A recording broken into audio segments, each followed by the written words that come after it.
Don't let this babyface fool you if you want to know who's behind the hacking, stealing, and selling of your credit cards. Maxim Yastremski of the Ukraine is about as good as an example as you can find.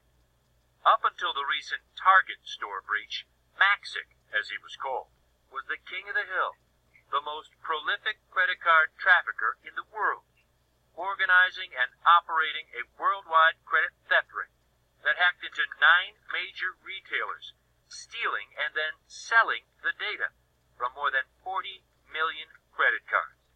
Data that would be sold to other criminals who would then go on buying sprees. They would sell whatever they bought with your stolen credit and turn it into cash. This criminal was one of them. He knew the ins and outs. If the person had good credit, you could potentially take $25,000 from a particular credit card. We would buy high-end electronics, something that was highly sought after. So whatever was the most popular item of the day is what our crews were buying. At that point in time, we would come back to California and then Bend. So we would sell these wares to our buyers. And we could either do that via these online marketplaces like eBay, or we had points of contacts in Los Angeles, which we could then sell them to. And it was relatively easy. Perfect-looking fake credit cards bought online.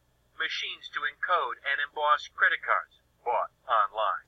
And also available online, freshly stolen credit card information that this cyber criminal was buying straight from a baby-faced Ukrainian tech geek.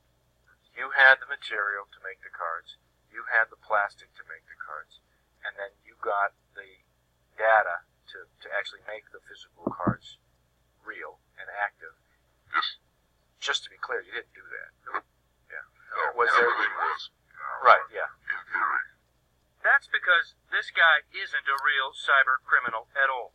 He's an undercover Secret Service agent who for 3 years became part of this massive cyber criminal network, befriending Maxic and even traveling to Ukraine, Turkey, Southeast Asia to immerse himself in one of the fastest growing criminal schemes in the world. Ed Lowry heads the Secret Service's Criminal Investigations Division. It's extremely fascinating, but we never lose track of the fact that we are pursuing the most sophisticated criminals out there. How does it work? In relationships that all begin in the anonymous world of the internet, where no one uses real names, where accounts can be hidden, and trust is key. Maxic in the Ukraine would hire hacking teams across the United States. These are the cyber criminals who electronically break into stores, retailers, any company with large amounts of credit card information.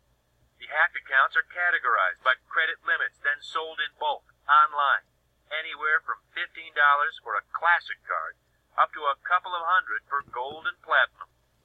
The undercover agent would pretend then to be a buyer who could use the stolen numbers and literally create credit cards that look and act exactly like the card in your pocket. And before you'd even realize your credit card numbers had been stolen, crews were out buying up merchandise and selling it on the black market. So he had the most recent, the largest credit card data that was available in his, so to speak, cloud warehouses. So we were reading about data breaches in the newspaper, and you were hearing about basically the fruits of those data breaches through your networks. Oftentimes I knew about the breaches, before they were being reported because it wasn't simultaneous. The databases were available. Here I was already involved. These people were my friends online, and they were selling me their new databases as they were getting them straight from the breach. How many cards were available? How many credit lines were available? Well, millions of credit cards. The Secret Service was buying up stolen credit cards in bulk on a weekly basis, all in a well-planned ruse to reel in Maxic's trust and eventually Maxic himself. Did he seem like a criminal? None of them came off as looking as, a mafia figure or as the next big criminal. They were ordinary individuals.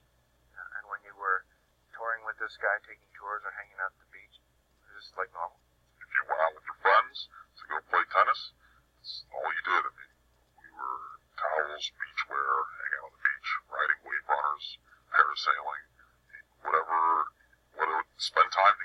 best friends.